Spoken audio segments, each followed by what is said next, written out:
तो चलिए शुरू करते हैं जहाँ से हमने पिछला क्लास फिनिश किया था, वहीं से हम कंटिन्यू करेंगे।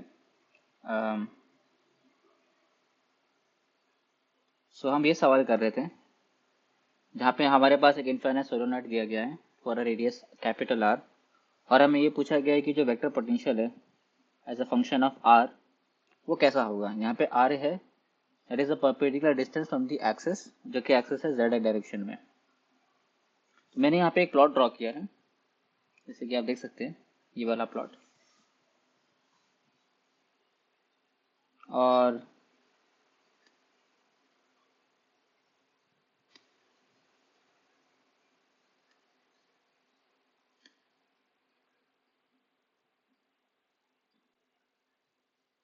तो इस प्लॉट में हम समझने की कोशिश करें कि ये प्लॉट ऐसा आ क्यों रहा है। ओके, तो अगर हम फोर्थ लॉ यूज करेंगे, मैक्सवेल्स इक्वेशन, तो ये है मैक्सवेल्स इक्वेशन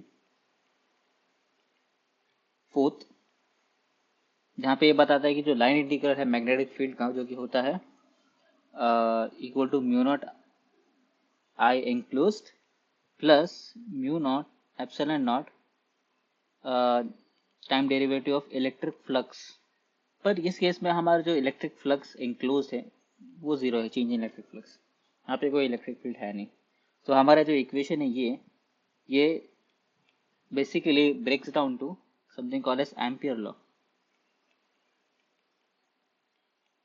एम्पियर लॉ, क्योंकि एम्पियर लॉ क्या कहता है, अगर मैं इसे डिफरेंशियल नोटेशन में लिखूं तो डिफरेंशियल नोटेशन में ये बन जाता है curl of magnetic field that turns out to be mu naught J enclosed, जो कि यहाँ पे जे का मतलब है डेंसिटी, करंट डेंसिटी, राइट।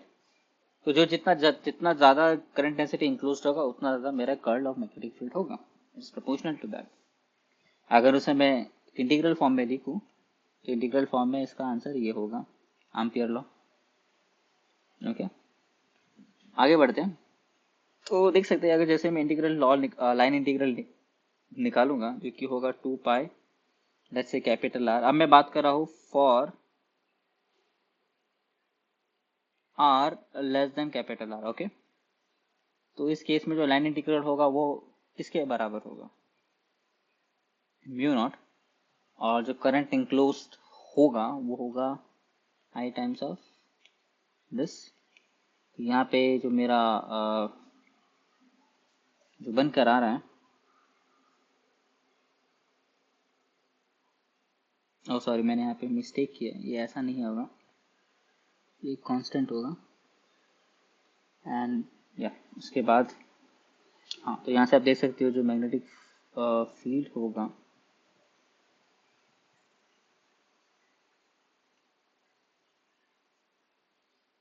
वो बनेगा, यहाँ पे आर से आर कैंसिल होगा और यहाँ पे बनेगा mu naught I by 2 pi R. Okay, एक कांस्टेंट है यहाँ पे, लेकिन for R greater than R की मैं बात करूँ और यहाँ पे क्या बनेगा, करंट इंक्लोज वो है आई, तो बी की वैल्यू आएगी mu naught I by 2 pi R, जो कि behaves as if solenoid is current carrying wire.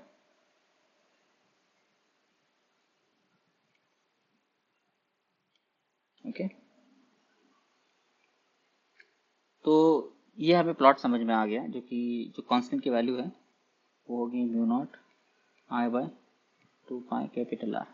उसके बाद 1/r से फॉल करता है, राइट। तो ये हमारा रिजल्ट हो गया। सो आगे बढ़ते हैं। सो अगला सवाल मेरा है,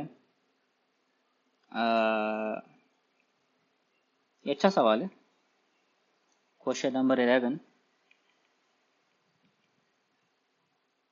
So the question number 11 says a particle of charge E and mass m is located at the midpoint of the line joining them. मैं यहाँ पे एक डायग्राम ड्रॉ कर देता हूँ। यहाँ पे मेरा एक पास पार्टिकल है, इसका चार्ज E है, मास m है, और यहाँ पे मेरे पास और दो पार्टिकल है, इस तरह से रखा हुआ है, प्लस चार्ज माइनस चार्ज। यहाँ पे भी दो पार्टिकल रखे हुए उसी ही दूरी पर।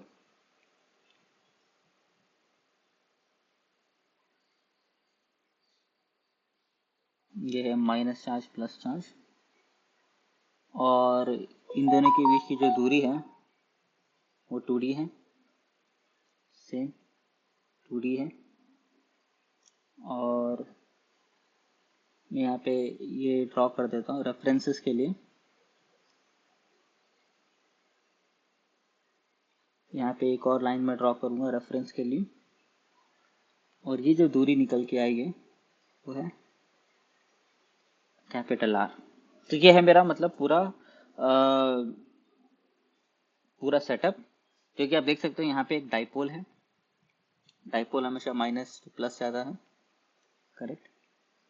तो मेरे पास इस तरह से दो डाइपोल रखा हुआ है, और उन दोनों डाइपोल्स के बीच में मैंने चार्ज रखा है जिसका चार्ज E है, मास m है। देख सकते हो दोनों ही डाइपोल कोलिनियर है, और यूनिट वैल्यू का है, okay sir, unit value. So a particle is constrained to move only along the line joining them. So it's constrained in line to move, और हमें ये अज्यूम करना है यहाँ पे कि जो R है वो मच ग्रेटर देन D है, ओके। जो size of the dipole it's very less compare to the distance between the dipole. अभी मुझे जानना है इसका जो नेचुरल ऑसिलेशन क्या है। क्वेश्चन है what is natural frequency of oscillation. ऐसा क्यों? मैं बताता ऐसा क्यों।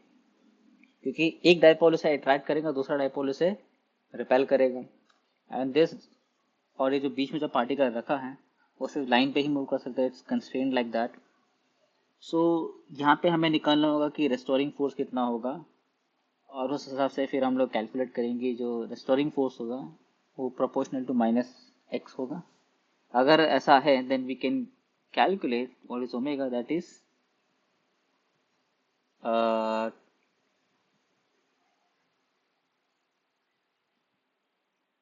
क्योंकि होगा root of k by m, जो k होगा एक तरह का kind of a spring constant. You might be thinking यहाँ पे स्प्रिंग कांस्टेंट में क्यों कह रहा है, it's like analogous to spring constant, I mean to say analogous. तो देखते हैं कि कैसे निकल कर आता है। तो हम ये निकालेंगे जो इलेक्ट्रिक फील्ड क्या होगा सेंटर पे because of the dipoles, okay. तो वो होगा 2kp by the distance which is r plus x the whole square, और दूसरे के लिए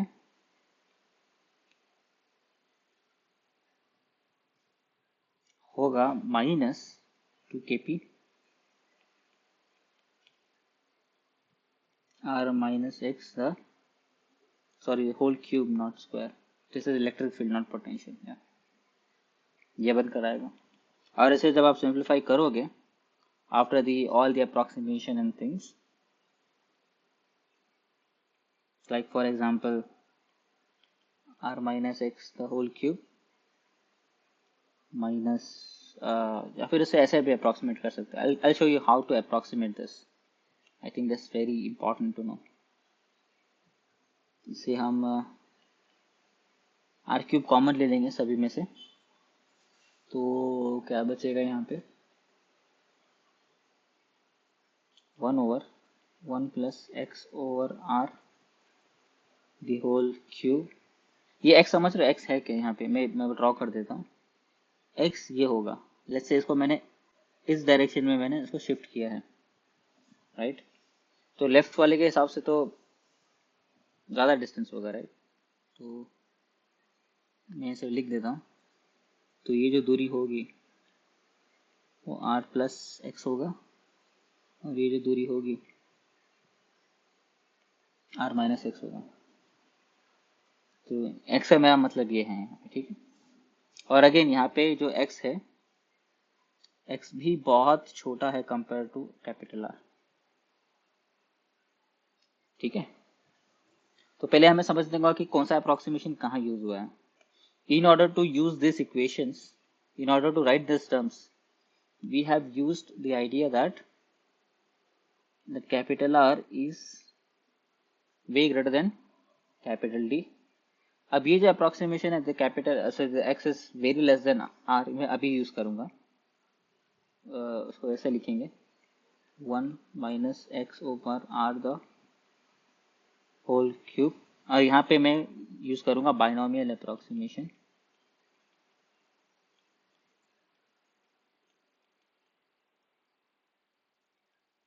तो बाइनोमियल अप्रोक्सीमेशन क्या कहता है, अगर मेरा वन पास है 1 plus x to the power n, this is roughly equal to the 1 plus nx for all x very less than 1, right?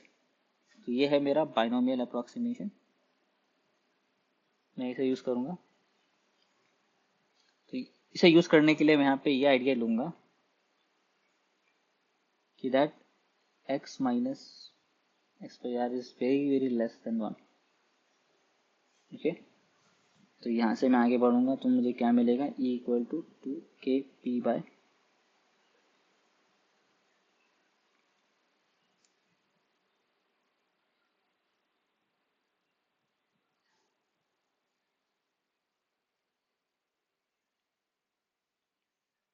1 plus 3x by R, और ये बनेगा माइनस 1 माइनस, और यहाँ से मेरा बनेगा 3kp by R to the power 4, correct. और यहाँ पे क्या बनेगा मेरा,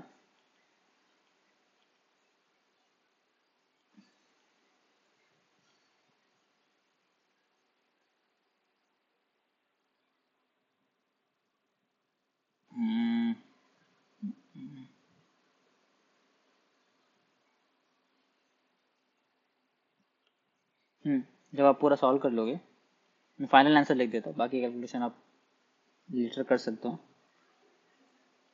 60 pi epsilon naught, I think it's dark here, 6 pi epsilon naught R to the power 4 times x. यह क्या हो गया, electric field. So the force would be E times of E, that is charge times electric field.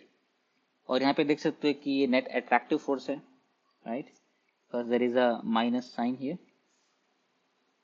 And ये क्या होगा 6 ED pi epsilon naught R to the power 4 times x. यहाँ से हम देख सकते हैं जो k लिखा गया है वो इस एक्चुअली इसके बराबर है।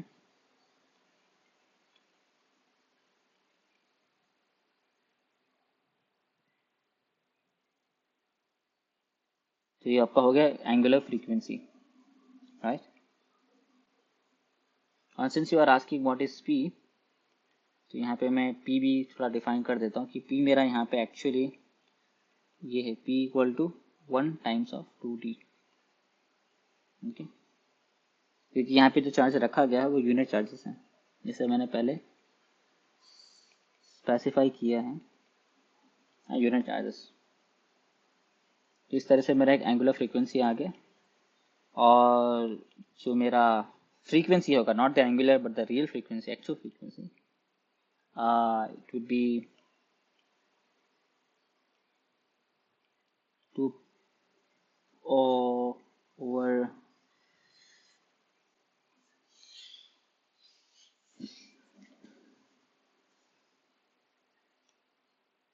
So the answer is okay. Yeah.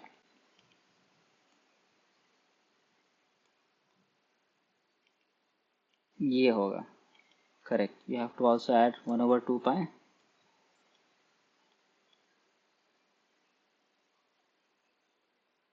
Yeah.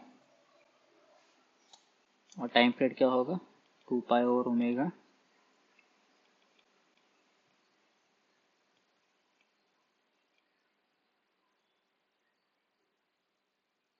फिलहाल मैं इसे ओमिट कर रहा हूँ.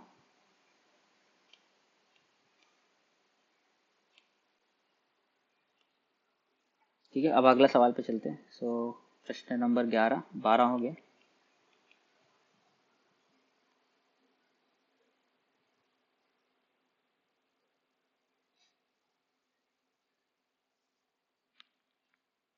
सो प्रश्न 12 ये कहता है कि मेरे पास इलेक्ट्रिक और मैग्नेटिक फील्ड दिया गया है और unchanged when the potential changes in suitable units.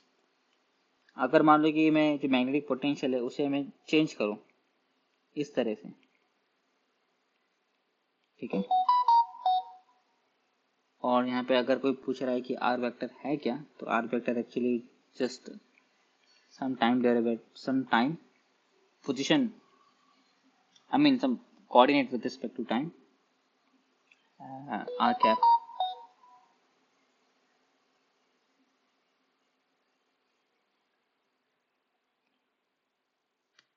तो मेरे को ये पूछा गया कि फिर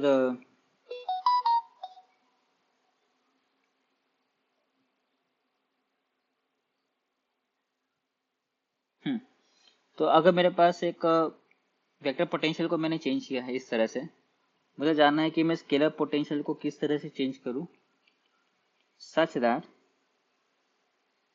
कि मेरा इलेक्ट्रिक मैग्नेटिक फील्ड क्या हो unchanged, right? They are unchanged, such that they are unchanged. So the answer is, so the way we start is this. So the new magnetic field, so the new vector potential क्या लिखा गया है a plus this. तो ये है gauge transformation, right? अगर मैं इस तरह से गेज ट्रांसफॉर्मेशन करता हूं,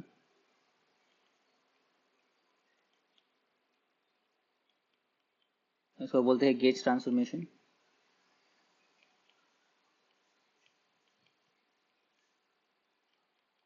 because this ensures E P vector are unchanged, right? So इसके हिसाब से ए प्राइम वेक्टर क्या बनेगा ए वेक्टर प्लस आर, जहां से मैं ये निकाल सकता हूँ कि जो ये जो है वो 1 है. So which tells me that lambda is equal to r times plus some c. अब हमें c को फिक्स करना है, right? But doesn't matter. अभी से उठा के हम वापिस यहाँ रखेंगे तो हमें यहाँ मिल जाएगा. तो इससे देख सकते हो कि एक साइक्लिक प्रोसेस है ये.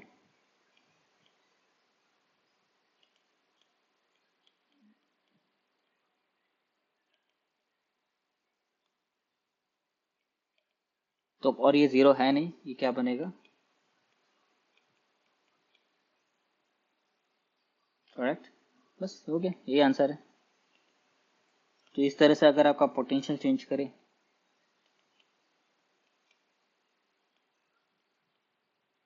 तो मैंने यहाँ पे क्या यूज किया concept of gauge transformation because that ensures. ये स्ट्रक्चर इंश्योर करता है.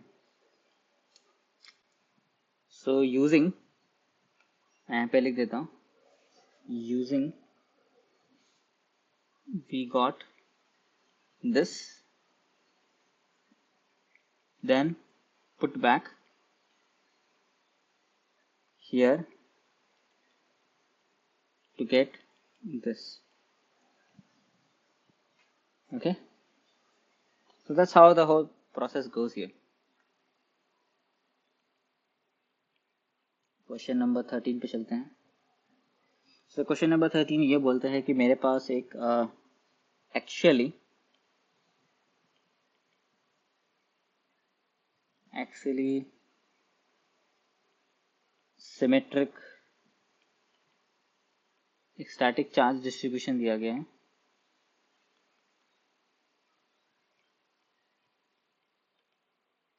जो कि इस तरह से है.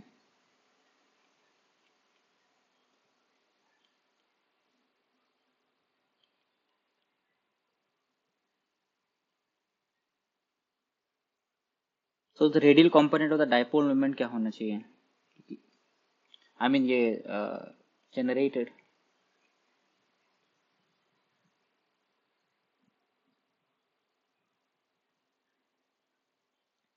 ड्यू टू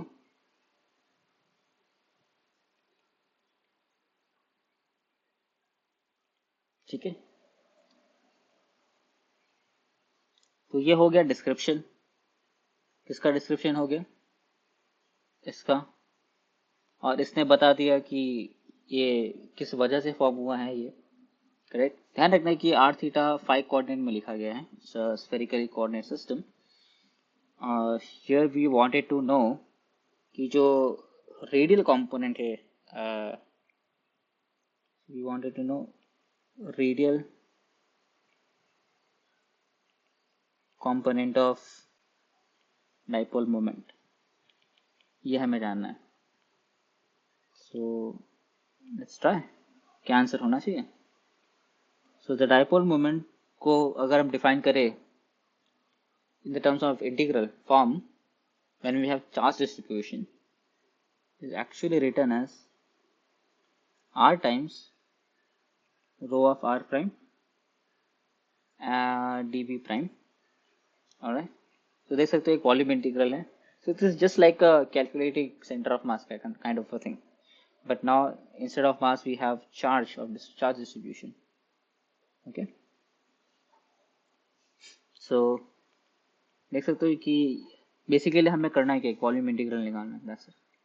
यहाँ पे 3 वेरिएबल्स हैं r theta phi. We have 3 integral signs. r cap आ गया, sorry r dot. Then we put back this distribution.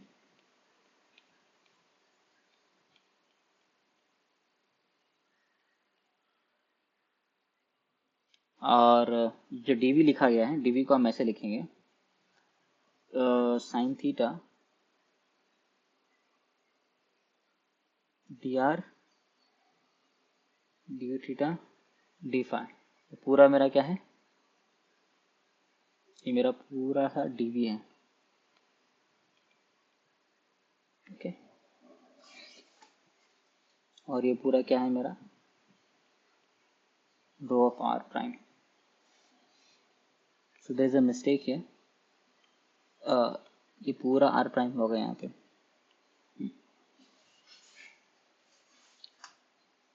And we can just put the values here.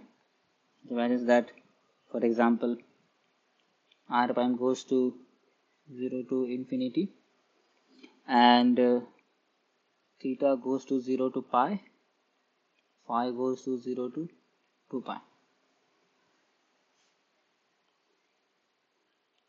So the dipole moment integral turns out to be rho naught r naught square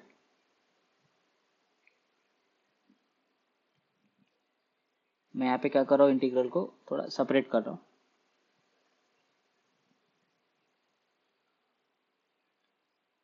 So this is pi.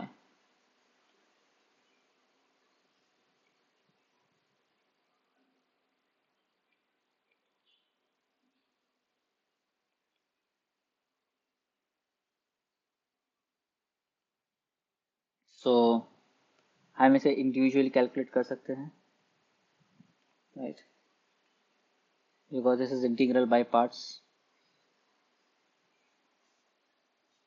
इन सबको अगर आप individually calculate करके multiply करोगे तो you will get 2 pi rho naught r naught to the power 4. Okay, तो ये है इसका फाइनल आंसर. आप करेंगे क्वेश्चन नंबर 14.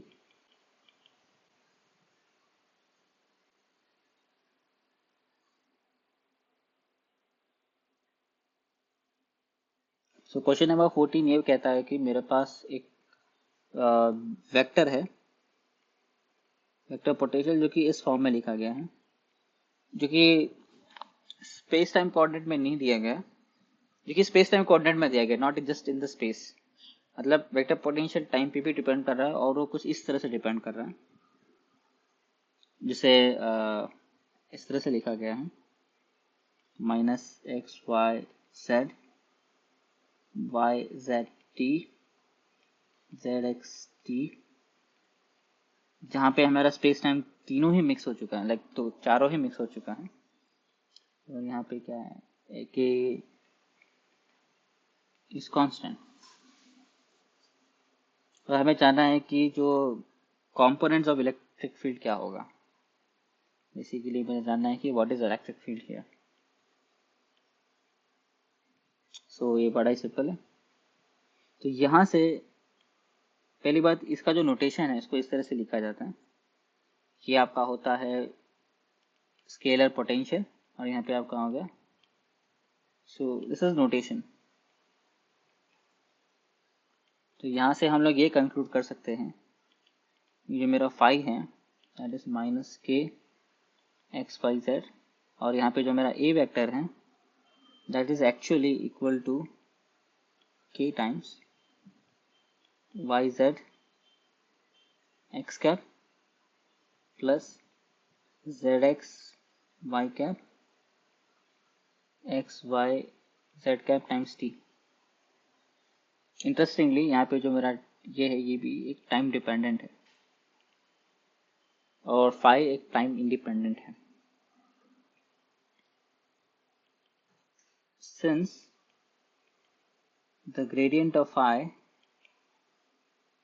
को हम ऐसे लिख सकते हैं, अगर आप ग्रेडियंट निकालोगे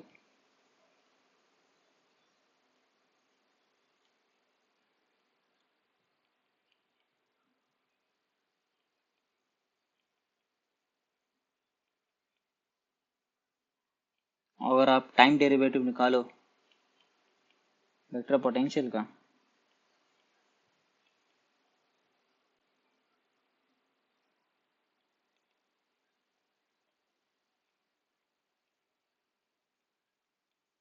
ये बनकर आएगा। और हमें पता है कि जो इलेक्ट्रिक फील्ड होता है वो gradient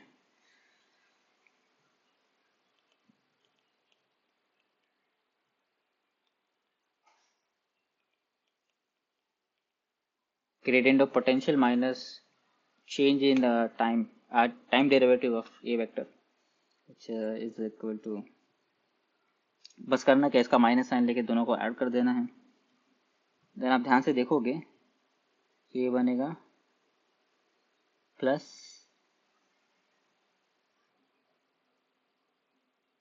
this is going to be plus, या प्लस प्लस के times of y z x का प्लस,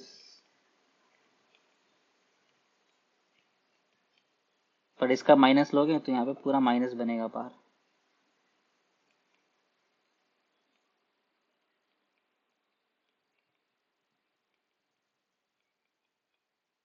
जो कि जीरो है, पूरा कैंसिल हो जाएगा। ओके, तो एक अच्छा सवाल था जहाँ पे मेरे पास एक बहुत कॉम्पैक्ट रोटेशन में मुझे वेक्टर पोटेंशियल दिया गया है, स्केलर पोटेंशियल दिया गया, और मुझे पता करना है कि इलेक्ट्रिक फील्ड क्या होगा। हमें बस इस इक्वेशन को यूज कर देना है for a given electromagnetic potentials. मैं चाहता हूँ कि करस्पॉन्डिंग इलेक्ट्रिक और मैग्नेटिक फील्ड क्या हम इस तरह से निकाल सकते हैं। Just in case if you wonder what is magnetic field, that is just curl of A, that's it.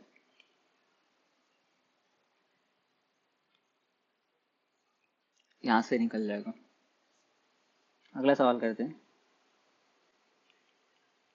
Question number 15।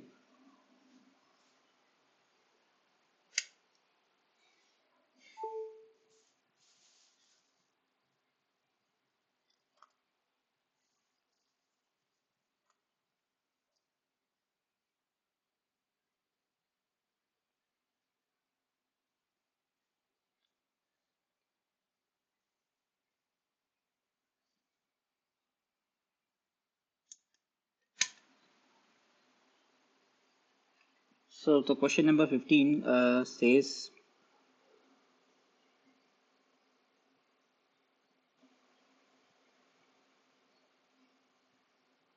तो मेरे पास ये सेटअप दिया गया है।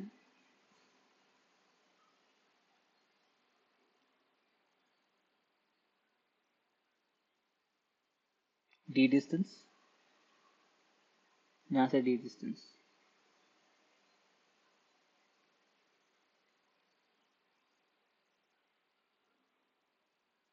ये पूरा सेटअप ही ग्राउंडेड है।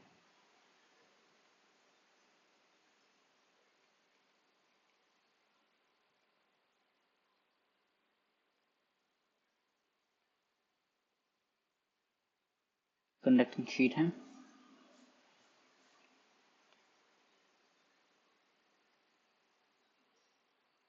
तो मेरे पास यहाँ पे दिया गया पॉइंट क्यू चार्ज दिया गया है, जो कि प्लेस किया गया है symmetrically at distance d from both the perpendicularly placed infinite conducting sheets. So मुझे जानना है कि नेट फोर्स कितना लगेगा। मुझे जानना है यहाँ पे जो नेट फोर्स होगा वो क्या होगा, राइट। तो यहाँ पे हम यूज करेंगे कौन सा idea, concept of electrical imaging.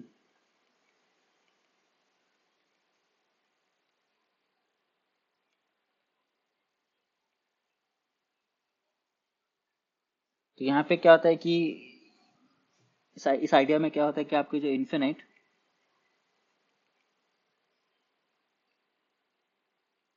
जो कंडक्टिंग शीट होती है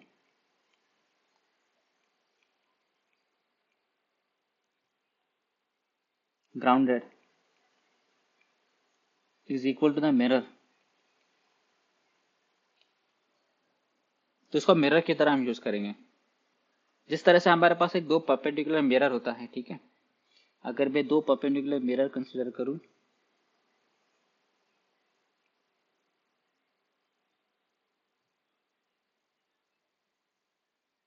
और मैं यहाँ पे कोई पॉइंट रख देता हूँ, जैसे यहाँ पे चार्ज क्यों दिया गया है, तो उसी का एक हम मिरर इमेज लेंगे यहाँ पे। तो यहाँ पे एक मेरे को एक माइनस क्यू चार्ज मिलेगा और उसी तरह से यहाँ पे भी मुझे एक मिरर इमेज मिलेगा माइनस क्यू चार्ज। पर हमें एक और इमेज मिलेगा यहाँ पे। अगर आपने ऑप्टिक्स का कॉन्सेप्ट पढ़ा होगा तो हमारे पास टोटल 3 इमेज बनता है जब भी हमारे पास एक परपेंडिकुलर मिरर हो, यहाँ पे एक ऑब्जेक्ट हो।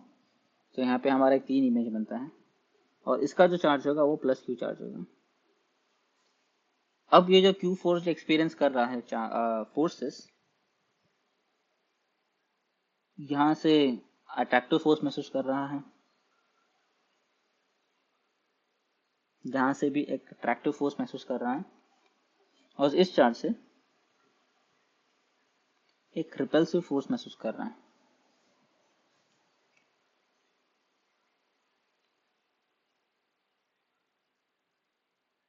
ठीक है। सो इसे हमें कैलकुलेट करना होगा। तो इसको ऐसे लिख सकते हैं F1 F2 vector and this is F3 vector. So जो टोटल फोर्स होगा F टोटल, इन सभी का वेक्टर एडिशन होगा, करेक्ट। और इंटरेस्टिंगली इनका जो डिस्टेंस होगा, फॉर एग्जांपल ये अगर ये डिस्टेंस d पे है तो ये भी d डिस्टेंस पे है। जैसे कि आप देख सकते हैं 2d डिस्टेंस पे है, 2d डिस्टेंस पे है। और ये कितना डिस्टेंस होगा, सॉरी ये 2d डिस्टेंस पे होगा। तो ये डिस्टेंस कितना हो गया, √2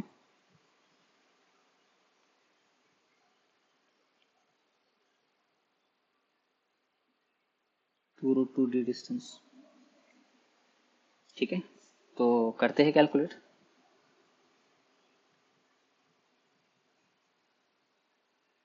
तो अगर आप पूरा कैलकुलेशन करोगे तो यहाँ पे ये नोटिस करोगे F1 और F2 का जो मैग्नीट्यूड है वो तो सेम है, कि क्या आता है के क्यू स्क्वायर बाय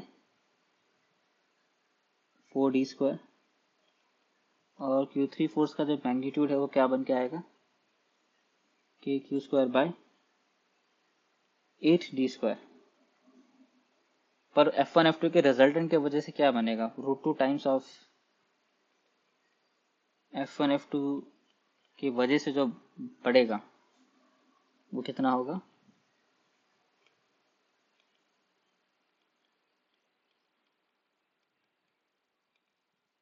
जो कि होगा उसका √2 टाइम्स।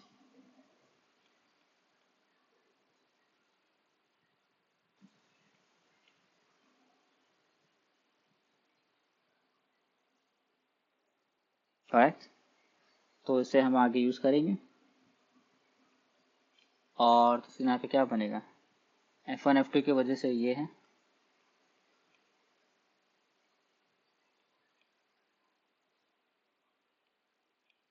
बट F3 की वजह से रिवर्स डायरेक्शन में जो होगा वो होगा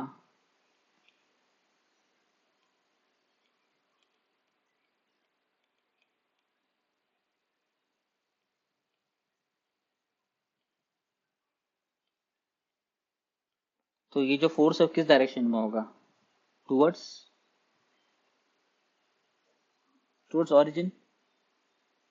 you can say this is towards origin, अगर मैं इसे एक ऑरिजिन कंसिडर करूँ तो। करेक्ट। तो इस तरह से हम प्रॉब्लम सॉल्व करते हैं concept of electrical imaging use करके। अभी अगले सवाल पे आते हैं, क्वेश्चन नंबर 16।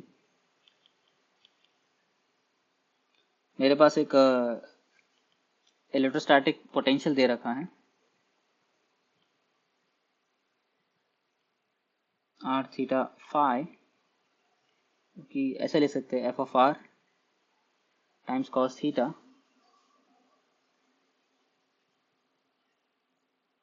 और ये हमें दिया गया है फ्री स्पेस में। फ्री स्पेस का मतलब यहाँ पे हमारा लैप्लास इक्वेशन सेटिस्फाइज। ओके, तो हम लिखेंगे लैप्लास इक्वेशन यहाँ पे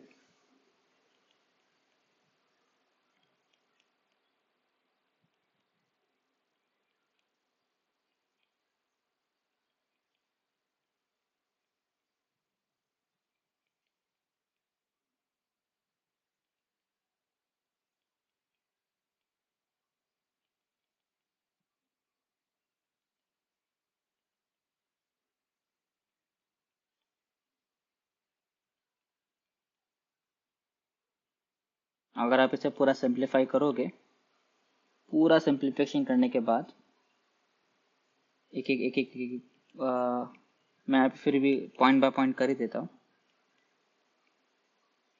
मैं यहाँ पे f की वैल्यू को सब्स्टिट्यूट कर रहा हूँ यहाँ पे, और इसे उठा के यहाँ पे भी डाल रहा हूँ, यहाँ पे भी पुट कर रहा हूँ, तो तीनों जगह मैं पुट कर रहा हूँ।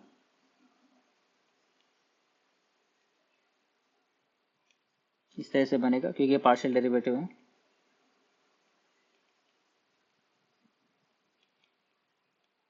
यहाँ पे क्या बनेगा, sine theta times f of r times minus of sine theta, ये 0 है।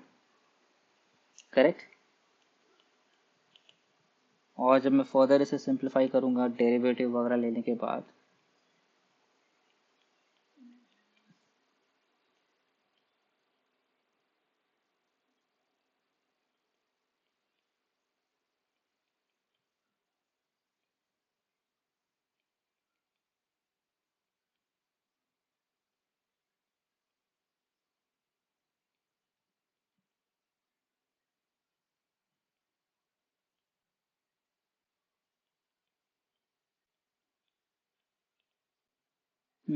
तो लास्ट में यहाँ पे बचेगा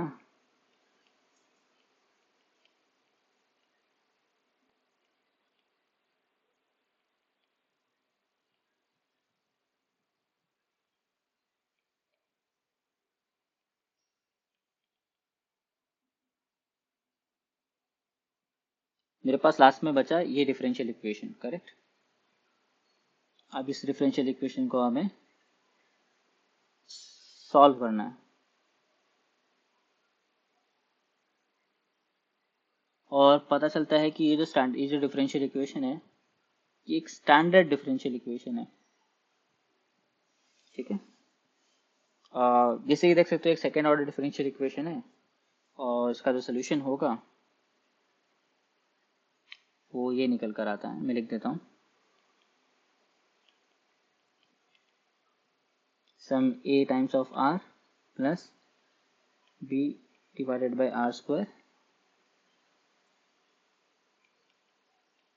satisfy the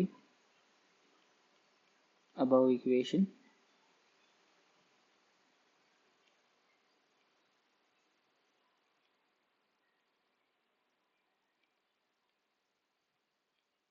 integral constants।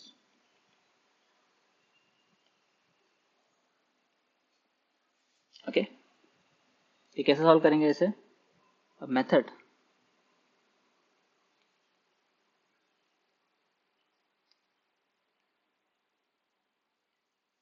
Coefficient of अनडिटरमिनेंट,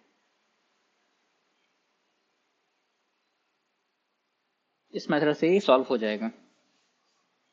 अगर नहीं कन्विंस हो तो इससे उठाकर यहाँ पे सेटिस्फाई करके देखो। So that is also one of the way to prove that this satisfies the above equation.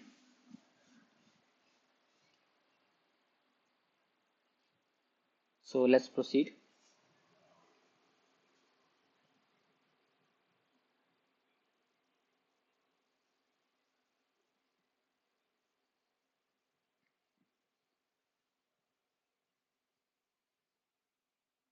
So अगला सवाल ये है, मेरे पास एक इलेक्ट्रोस्टैटिक पोटेंशियल दिया गया है। Next question, question number 17।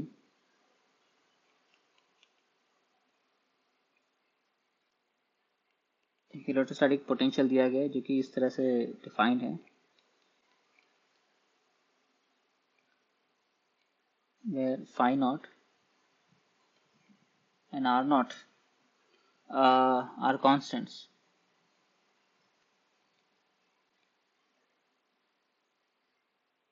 और पूछा गया है कि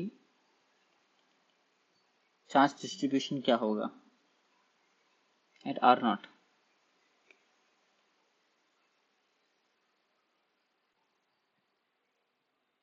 सो हम जो लेप्लासियन है वो हम लिखेंगे, क्योंकि हमें फंक्शन दे रखा है। सो द लेप्लासियन इस तरह से लिखा जाएगा,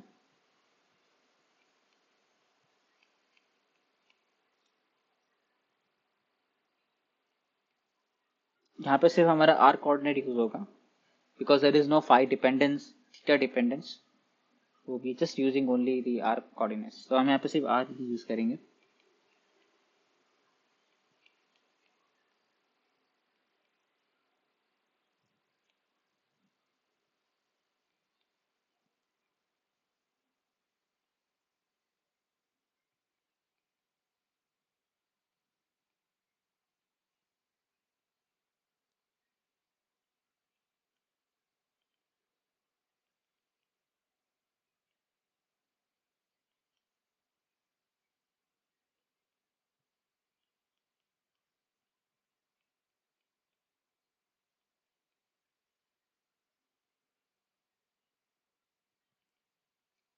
तो अब इसका पूरा डेरिवेटिव लेंगे, तो मैं डेरिवेटिव लिख दे रहा हूँ यहाँ पे।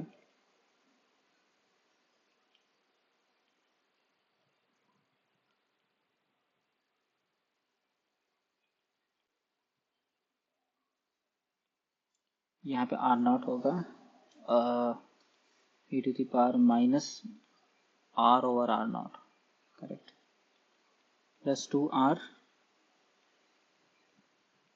करेक्ट, ये होगा। अब इसे फर्दर सिंप्लीफाई करेंगे तो कैंसिल हो जाएगा खूब सारे टर्म्स, और मैंने कॉमन ले लिया है।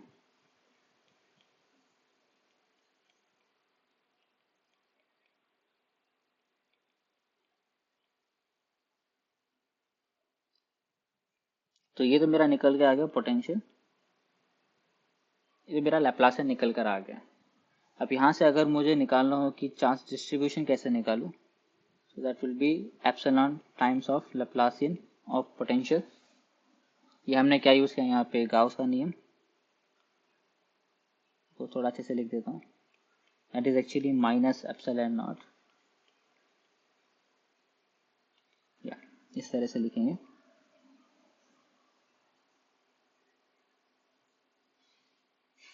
तो आगे लिखते हैं, माइनस माइनस प्लस हो जाएगा, एप्सिलॉन नॉट आर नॉट, एक और माइनस साइन बाहर है already,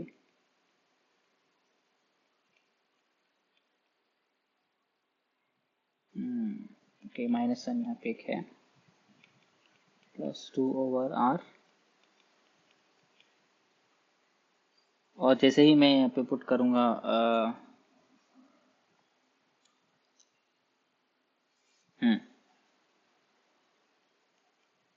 are not, correct, then ये बनेगा phi naught over R not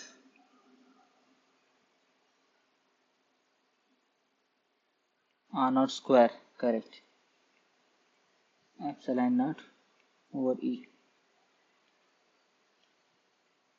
yes.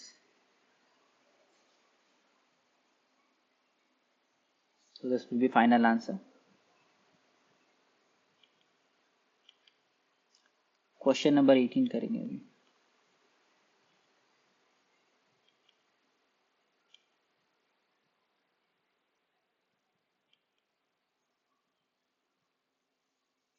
So the question number 18 says, question number 18 क्या कहता है कि मेरे पास एक वेक्टर पोटेंशियल है क्योंकि y z i cap z x j cap plus x y k caps form में दिया हुआ है, और मेरे पास एक सर्कल है, सर्कल सी, और इसका जो रेडियस है 1 है,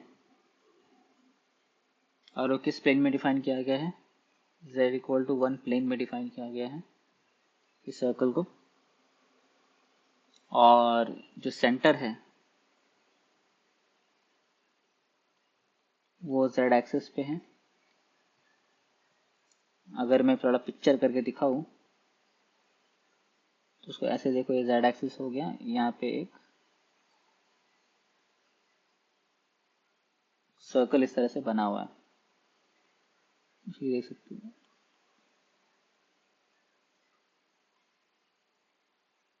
सी सर्कल, ठीक है। और यहाँ पे पूछा गया है कि जो लाइन इंटीग्रल होगा क्लोज लूप इस सर्कल पे, वो क्या होगा। तो निकाल लेते हैं, इसे भी ज़्यादा मुश्किल नहीं होगा आई गेस। यहाँ पे तो यहाँ पे हम यूज़ करेंगे गाउस डाइवर्जेंस थ्योरम,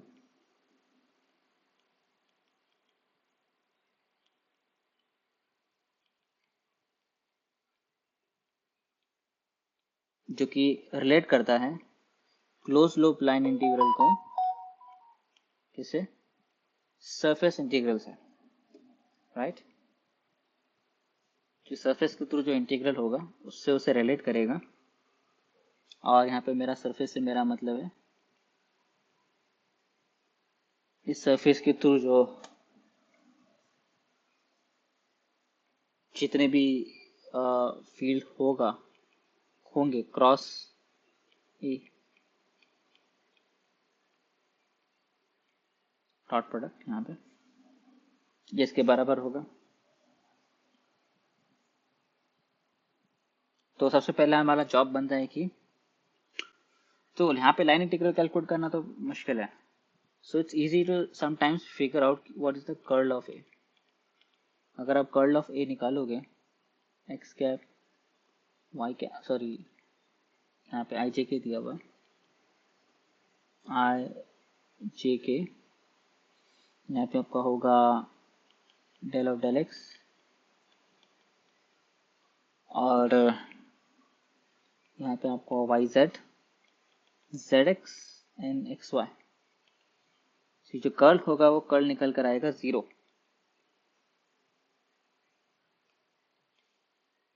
इसका मतलब उस पूरे सरफेस पे जितने भी जो कर्ल वैल्यू हैं सब 0 हैं, तो उसका इंटीग्रल भी 0 ही होगा। तो इसका आंसर क्या होगा? 0।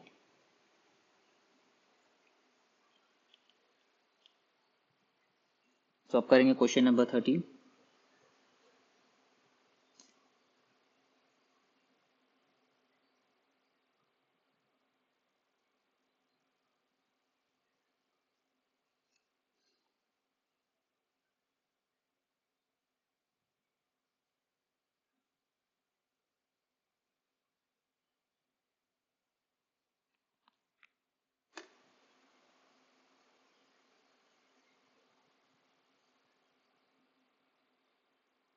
सो क्वेश्चन नंबर 13 ये कहता है कि मेरे पास एक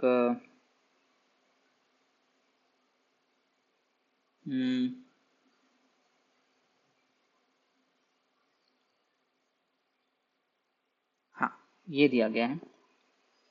मेरे पास एक फिलहाल ट्रांसफॉर्मेशन दिया गया है। एक ट्रांसफॉर्मेशन डिफाइन की गई है v स्केलर पोटेंशियल और वेक्टर पोटेंशियल में, और वो ट्रांसफॉर्म होके बन गया है v dash a vector dash of, okay.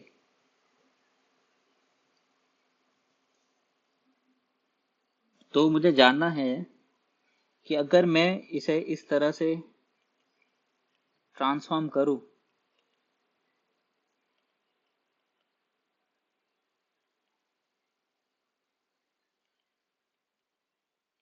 तो क्या ये गेज ट्रांसफॉर्मेशन है?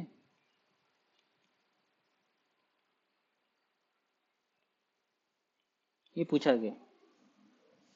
अगर मैं वेक्टर पोटेंशियल, स्केलर पोटेंशियल और वेक्टर पोटेंशियल दोनों को ट्रांसफॉर्म करूं इस नियम के द्वारा, क्या ये जो ट्रांसफॉर्मेशन है वो गेज ट्रांसफॉर्मेशन है? गेज ट्रांसफॉर्मेशन मेरे लिए इतना इंपॉर्टेंट क्यों है? बिकॉज गेज ट्रांसफॉर्मेशन एंश्योर्स कि मैग्नेटिक फील्ड और इलेक्ट्रिक फील्ड क्या हो, अनचेंज्ड हो।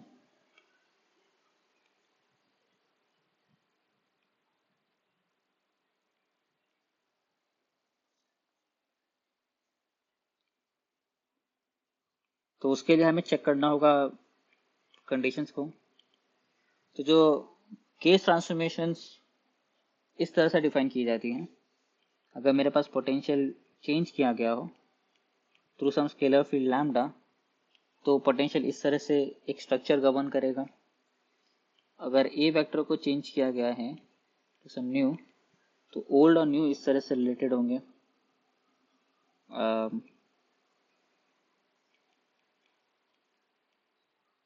अगर lambda is a scalar potential, तो हमें यहाँ पे फिगर आउट करना है।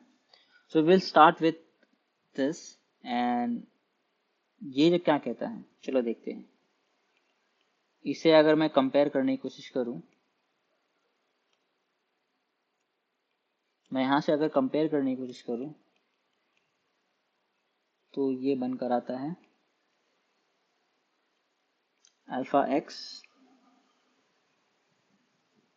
देखो मैं थोड़ा ठीक कर देता हूँ,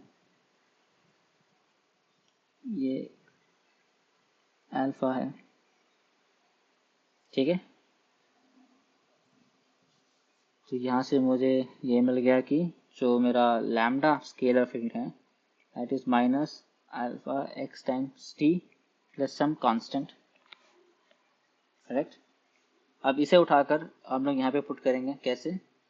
by taking gradient of the lambda, not this gradient, this one. यहाँ से मैं ग्रेडियंट कैलकुलेट करूंगा जो कि आएगा माइनस अल्फा टी, ओके।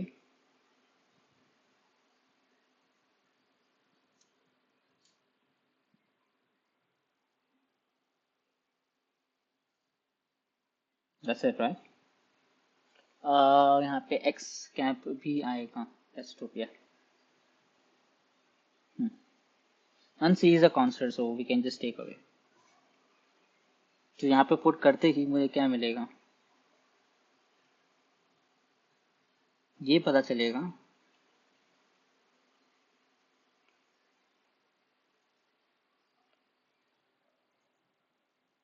और जब मैं यहाँ से यहाँ से मैं जब कंपेयर करके निकालूँ तो क्या मिलेगा मुझे,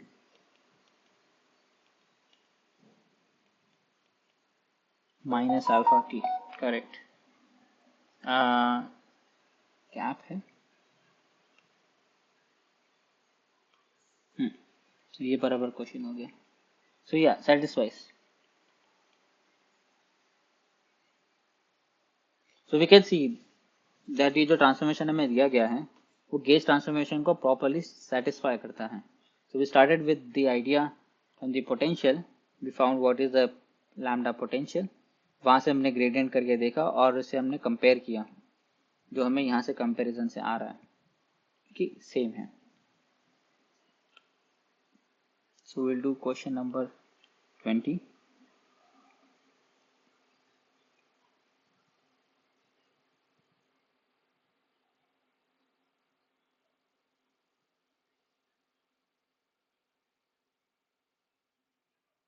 तो हमारे पास एक सो वी हैव, सो इस सवाल में हमारे पास एक हॉलो एक मेटेलिक स्फीयर दिया गया है ए रेडियस का, जो कि वी नॉट पोटेंशियल पे मेंटेन है।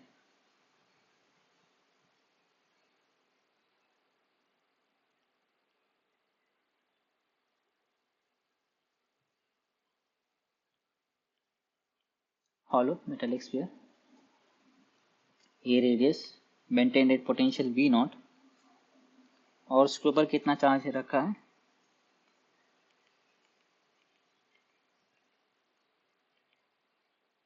Q charge. यहाँ पे नहीं, सेंटर पे एक क्यू चार्ज रखा है,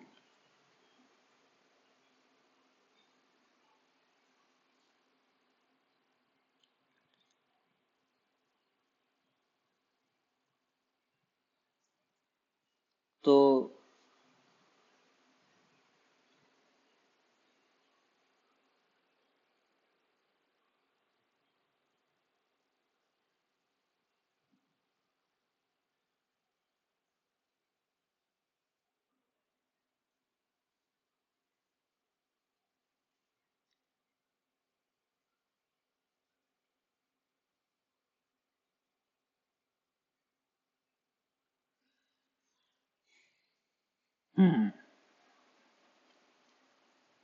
ओके। हाँ, तो सवाल यह है कि हमारे पास एक हॉलो मेटेलिक स्फीयर है, अभी भी जस्ट एक सवाल बना है। तो मेरे पास एक हॉलो मेटेलिक स्फीयर है, इसका रेडियस ए है, और हमने क्या किया, इसका सेंटर पे हमने एक चार्ज क्यू रख दिया है। उस क्यू चार्ज की वजह से यहाँ पे एक सरफेस पे एक पोटेंशियल बन गया है वी नॉट पोटेंशियल, ठीक है। और मुझे अब ये जानना है कि अगर मैं किसी आर डिस्टेंस पर पॉइंट लूँ, यहाँ पे पोटेंशियल की क्या वैल्यू होगी, वो मुझे निकालना है, ठीक है। तो ये जो सवाल है ये थोड़ा सा आसान सवाल है, ये बड़ा सिंपल है। कैसे, पहले हम निकालेंगे कि पहले हम रिलेट करेंगे कि वी नॉट और क्यू किस तरह से रिलेटेड है। हम देख पाते हैं कि जो सरफेस पे जो पोटेंशियल है सेंटर के चार्ज के द्वारा, वो है के क्यू बाय ए, इस तरह से वो रिलेटेड है। अब मुझे अगर निकालना हो कि आर पे कितना पोटेंशियल है, जिसे मैं वी कह रहा हूँ, तो वो होगा के क्यू बाय आर। लेकिन अगर आप ध्यान से देखो यहाँ पे, तो के क्यू की वैल्यू यहाँ पे क्या निकल कर आती है, वी नॉट टाइम्स ए। तो यहाँ से वी की वैल्यू कितनी आएगी, V naught a over R. But ये तो बहुत सिंपल सा सवाल हो गया। अब इस सवाल पे थोड़ा सा हम कॉम्प्लिकेशंस ऐड करेंगे। अब तो ये हो गया सिंपल केस।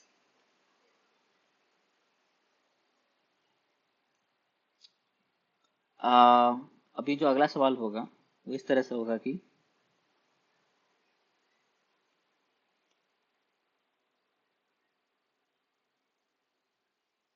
यहाँ पे सेंटर में मैंने एक चार्ज क्यू रख दिया है, हॉलो मेटेलिक स्फीयर है, और और मैंने बाहर भी कुछ चार्ज मैंने दे रखा है,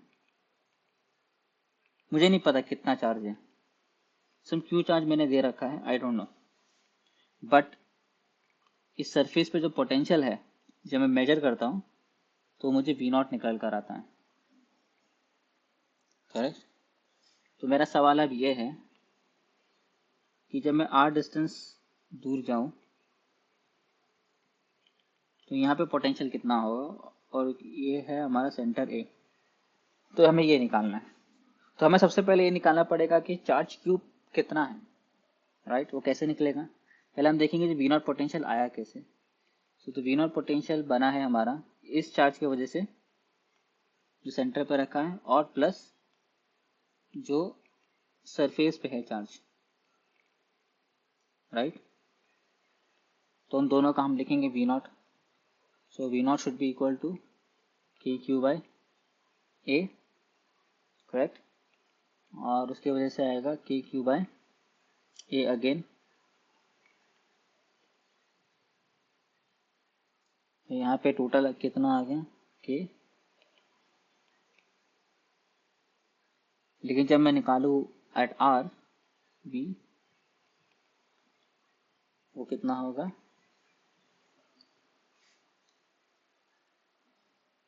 वो होगा k q by R same, but हमें ये तो पता चल रहा है यहाँ से के बाय आर तो कॉमन है, और यहाँ से हम ये लिख सकते हैं V naught a by R. तो देख रहे हो दोनों ही केस में आपका आंसर सेम आ रहा है, तो आप कहीं से भी अपना अंडरस्टैंडिंग ला के रख सकते हो, दोनों ही केसेस में आपको आंसर सेम मिलेगा, राइट।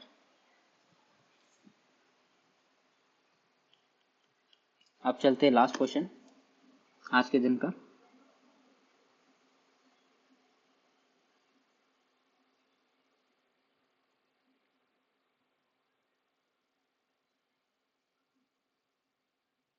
ये एक अच्छा सवाल है, इस वाले सवाल को हम करेंगे।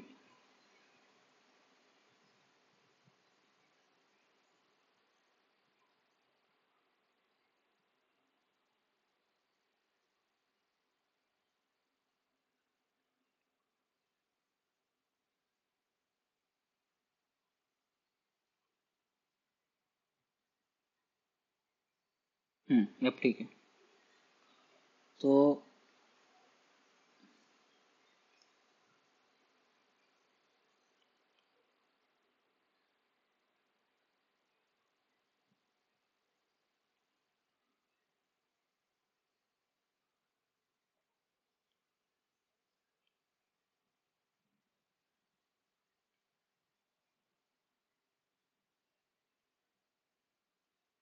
तो यहाँ पे मेरे क्या दिया गया है, यहाँ पे हमें दिया गया है स्फीयर 1 जो कि कितने रेडियस का है,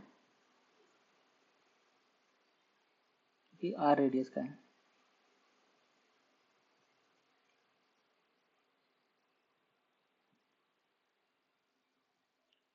और पूरे स्फीयर में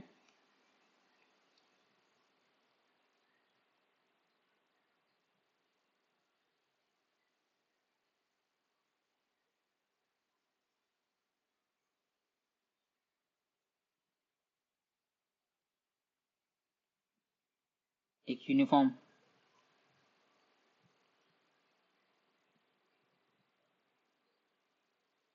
चार्ज डिस्ट्रीब्यूशन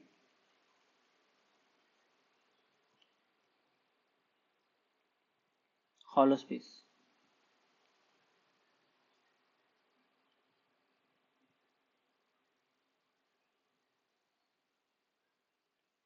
ये रो के बराबर है, और इसका जो रेडियस है ए रेडियस का, ठीक है। हॉलो स्फीयर का जो रेडियस है वो ए है, और हमें ध्यान रखना है कि जो ए है वो लेस देन आर बाई 2 है। इसका मतलब है जो साइज है हॉलो स्फीयर का, it's very small, okay, it's much smaller compared to the size of the big sphere. और हमने क्या किया, इसे कट आउट निकाला है और रिमूव कर दिया है। और जो b है, b vector, that is the vector of the center of the hollow sphere from the center, not the bigger center, that is n cap r over 2.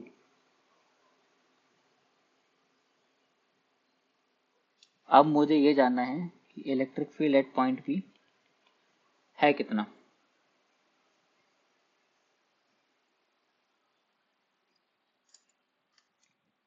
तो अभी इस सवाल को हम लोग हल करेंगे, फिर ही हम आगे बढ़ेंगे।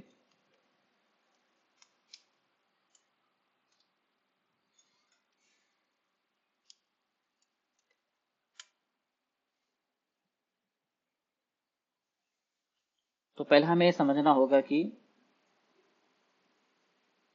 अगर मेरे पास एक सॉलिड स्फीयर है, अगर मेरे पास एक सॉलिड स्फीयर है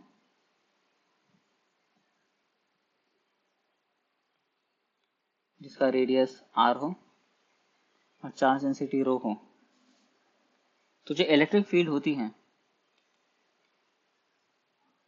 राइट, जो इलेक्ट्रिक फील्ड होती है किसी, मान लो किसी बाहर पॉइंट पे, फॉर एग्जांपल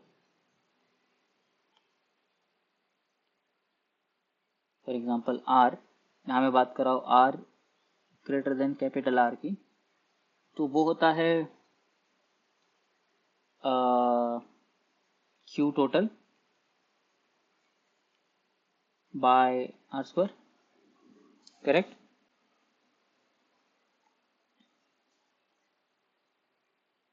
अगर मैं पूछूं for radius less than capital R, तब इलेक्ट्रिक फील्ड क्या होगा, तब डिफरेंट होगा। और वो कैसे निकालते हैं, अगर मैं छोटा सा स्फीयर कंसिडर करूं तो मैं देखूंगा कि इसमें स्फीयर में कितना चार्ज एनक्लोज है, राइट, क्यू एनक्लोज, राइट, तो वो थोड़ा डिफरेंट होगा। तो इस केस में जो क्यू एनक्लोज होगा एक्चुअली वॉल्यूम इंटीग्रल होगा 4 पाई r स्क्वायर डी आर, ये होगा 0 टू सम r, करेक्ट। तो ये बनकर आएगा 4 पाई रो r क्यूब ओवर 3, करेक्ट। तो अगर मुझे निकालना हो सरफेस, गाउस लॉ लगाना हो इस छोटे से सरफेस पे S पे,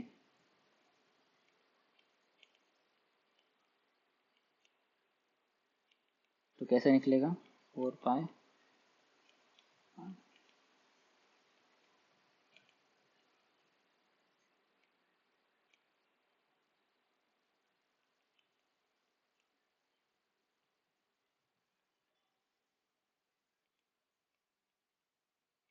वो इस तरह से निकलेगा,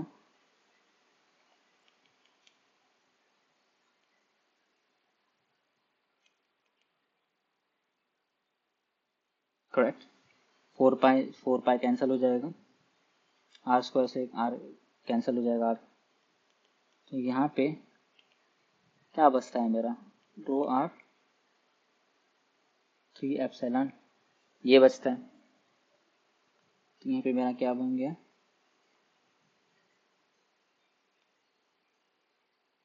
इसका मतलब अगर मैं डिस्ट्रीब्यूशन देखूं सॉलिड के केस में, अभी मैं बात कर रहा हूँ एक सिंपल केस की, तो उस केस में क्या निकल कर आता है मेरा,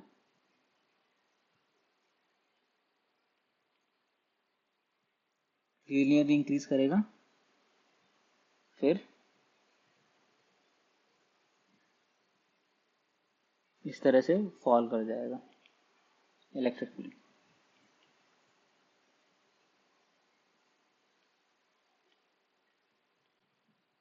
इस तरह से आता है, और जहाँ पे Q क्या है 4 पाई,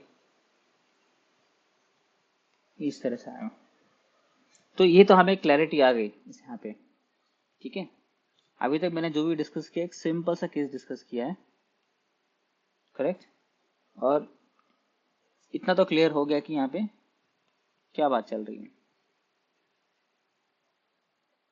लेकिन मैं ये भी तो कर सकता हूँ,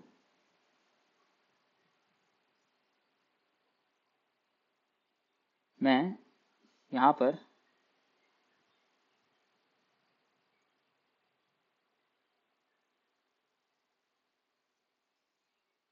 मैं पहले क्या करूँगा, यहाँ पे इस सिचुएशन को मैं पहले ड्रॉ कर देता हूँ।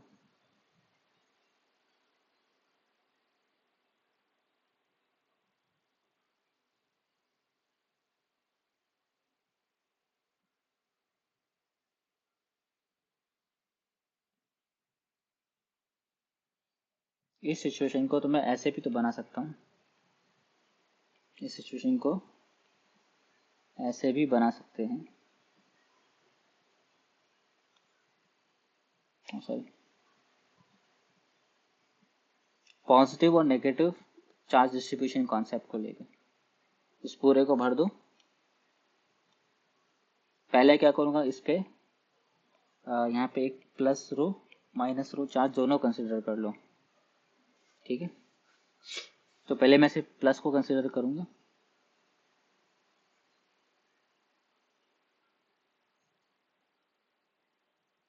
ठीक है।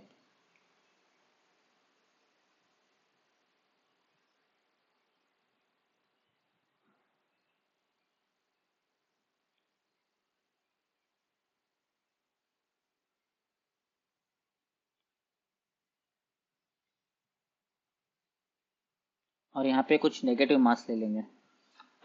नेगेटिव मास को मैं कैसे शो करूँ, चलो ब्लू से शो करते हैं, maybe purple, okay. Negative mass, तो उसको दिखाएंगे प्लस रो माइनस रो। तो हम ऐसा अज्यूम करें कि यहाँ पे हमारे पास दो स्ट्रक्चर्स हैं, हमारे पास दो चार्ज डिस्ट्रीब्यूशन है, उन दोनों की वजह से जो जो फील्ड बनेगा हम वो लिखेंगे, ठीक है। जैसे कि सेंटर है, करेक्ट। यहाँ पे जो बी वेक्टर है,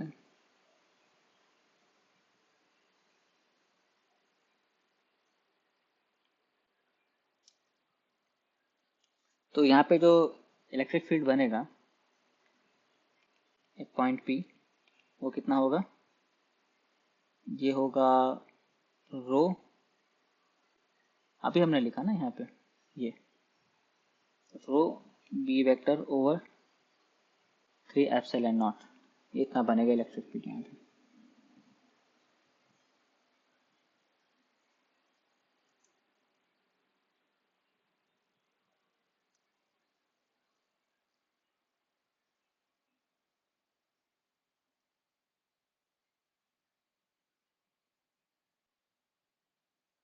और यहाँ पे इलेक्ट्रिक फील्ड कितना बनेगा, एक पॉइंट पी इसकी वजह से वो होगा 0। मुझे इसको ऐसे लिखना चाहिए E1 E2 करके, for the clarity, E1 E2। और यहाँ पे जो हमारा टोटल E बनेगा एट पॉइंट P वो होगा E1 प्लस E2, क्योंकि है रो बी वेक्टर 3 एप्सिलॉन नॉट। इससे पता चल रहा है, इससे ये पता चल रहा है कि उस हॉलो स्ट्रक्चर है, जो हॉलो स्फीयर है S2, उसके अंदर जो मैग्नेटिक फील्ड है वो एक कांस्टेंट मैग्नेटिक फील्ड है। That's very very surprising, right, that's very interesting, constant.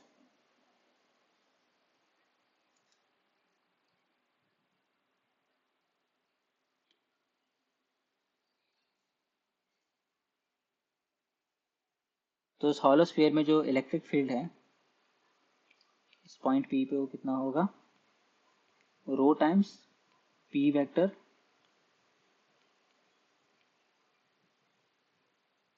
Over 3 epsilon naught होगा।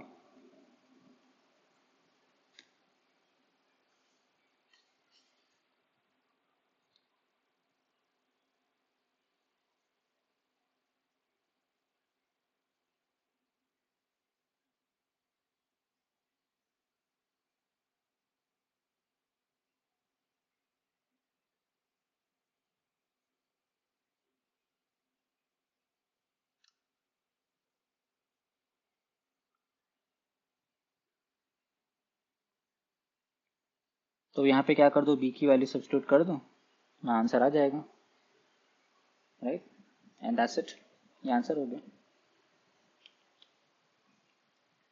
तो आज सिर्फ इतना ही करेंगे और बाकी हम अगले क्लास में डिस्कस करेंगे। आज के लिए सिर्फ इतना है।